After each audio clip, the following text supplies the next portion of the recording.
What's up, guys? It's your girl Christina Armstrong, and this is Singled Out Saturday. If you have no idea what Singled Out Saturday is, it is the place where I educate, equip, and empower singles on how to be single God's way.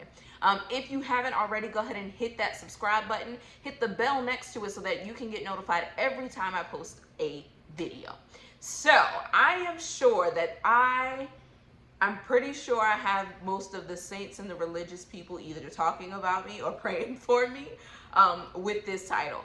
And the reason I chose "But God, You Lied" was because that was a true statement that I had for God. That was a true, that was my cry to God in the midst of a situation was, this doesn't look like what you told me. This don't sound like what you told me. This isn't even close to what you told me. So yeah, God, I feel like you lied. I feel like you played me. And then you used this whole thing to bless other people.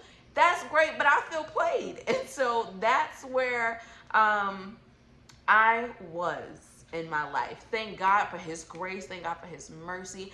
I am so thankful that God is not like man and he doesn't lie. And I'm so thankful that he allowed me to walk through that process, and he allowed me to have my emotions without bogging me down.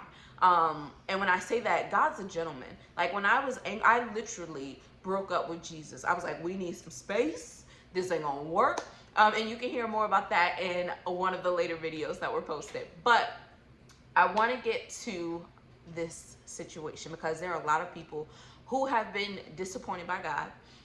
There are a lot of people who have, in fact, been hurt by God. And not so much that God hurts people, but that's just the way that we take things. God, you said this was going to happen. It didn't happen.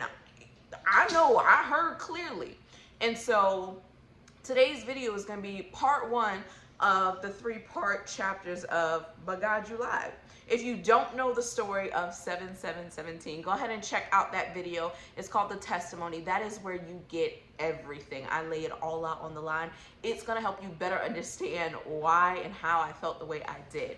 And so for part one, well, let me just kind of tell you a little synopsis. So got a word from God. It has something to do with being married. By the way, I'm not married yet. It's 2020, but that's okay. I'm in a whole different space. But in an attempt to help God make his word come to pass, I began to find a husband. I began to look for a husband. How many of y'all know that's already backwards? That don't even make sense. That ain't biblical. That ain't logical. Not for a Christian woman. So I pretty much took control of the situation, and I told God to take a step back, and I could deal with this. I can handle it. And in the midst of trying to help God, I dated and almost married 3 different guys. Thank God I did not marry any of them because I would probably be divorced already. But there was a lot that was learned while going through each of those relationships. And so the first one, we're just gonna call him Larry. And you can tell by the title, Larry was a runner.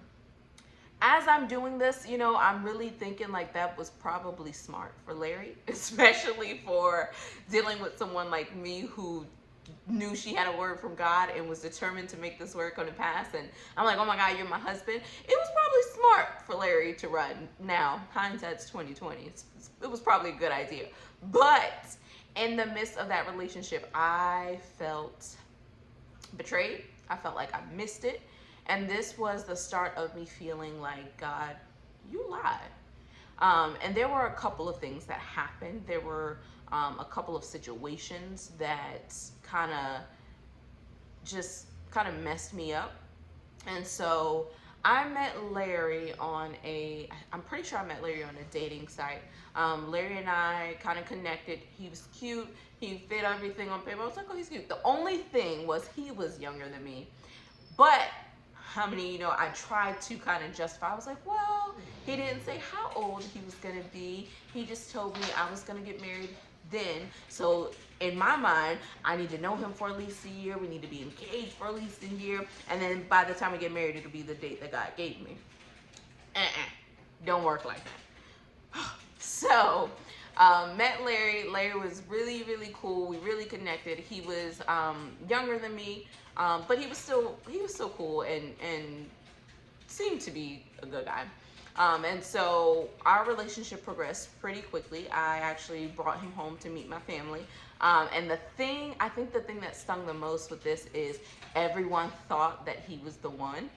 And so I'm listening to people go, oh, he's here, and da da da da, that I didn't take any time to pray about it. I didn't see if I had peace about it. The fact that I had to force almost the conversation of marriage should have been a big clue.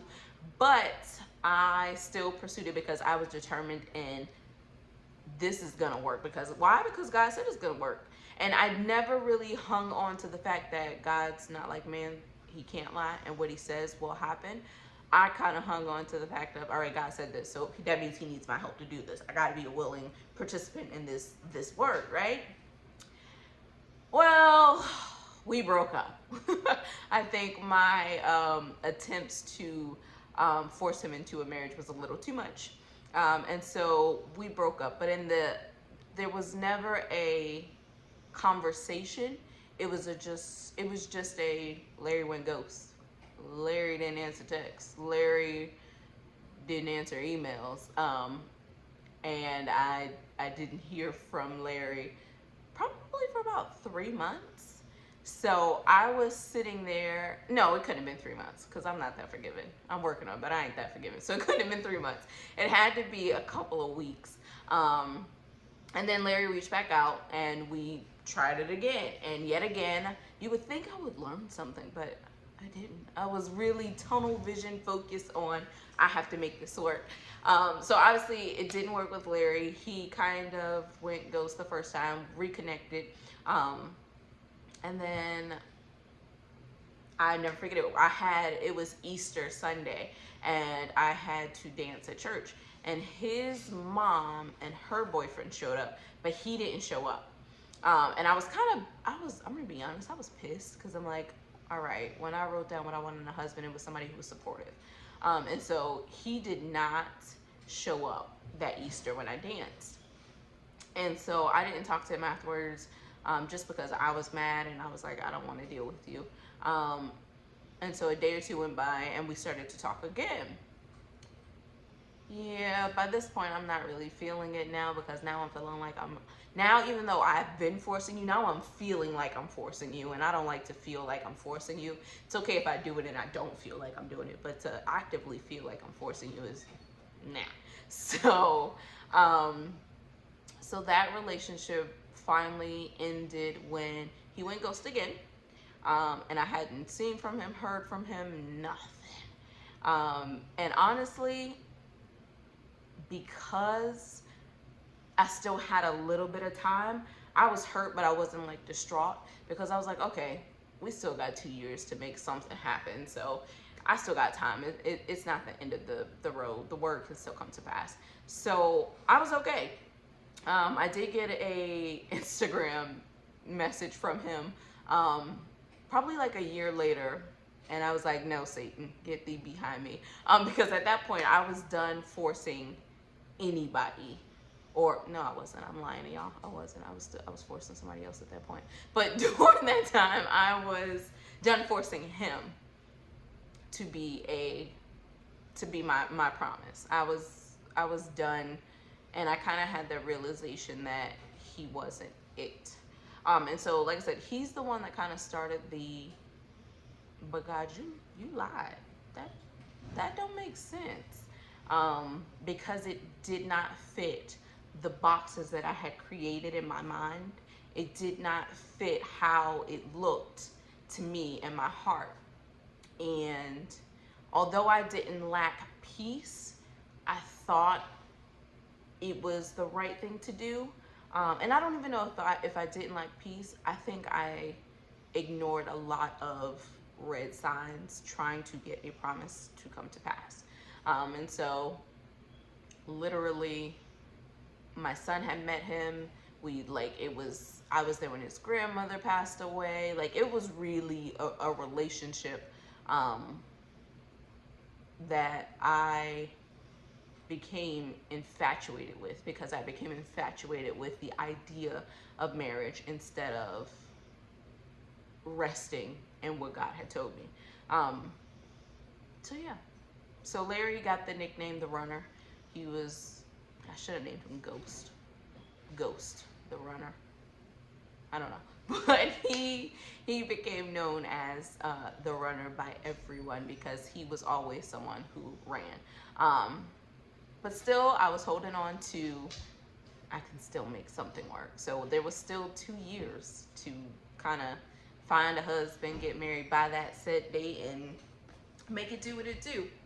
And unfortunately, now being in the position I am in and having the clarity that I have now I can see that Larry wasn't really the problem. I mean, Larry had some things he needed to work out. I hope he worked out before he get into another relationship. But Larry wasn't the problem. I was the problem. Trying to help God was the problem. Not resting in the promise was the problem. Not seeking clarity was the problem. And then changing my position to